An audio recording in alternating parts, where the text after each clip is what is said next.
বারুইপুর কাণ্ডে উত্তাল বঙ্গ রাজনীতি। একে একে শাসক থেকে বিরোধী দলগুলির প্রতিনিধি দল যাচ্ছেন নির্যাতিতার পরিবারের সঙ্গে দেখা করতে। মঙ্গলবার বারুইপুরে যান বিক্ষুব্ধ সাংসদ কাকলি ঘোষ দস্তিদার এবং সায়নী ঘোষ।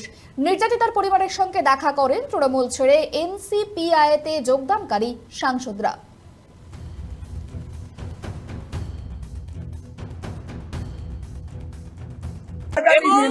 পরিবার শুধু ওর যায়নি, কিন্তু আমাদের সবার গেছে এবং আমরা কিন্তু সবাই মিলে আমরা মর্মাহত, বেদনাহত, এবং যে গেছে সে কিন্তু আমাদের সবার। এরকম ঘটনা যাতে না ঘটে এবং যারা ঘটিয়েছে তাদের আমরা চরম শাস্তির दाबी करছি। मुख्यमंत्री बोलेছেন, उन्हीं देखছেন इतिमধ্যে। जब किसी की जान जाती है, किसी बच्चे की जान जाती है, किसी माँ की कोख अगर खाली होती है, उसका दर्द हमारे दिल में दिल।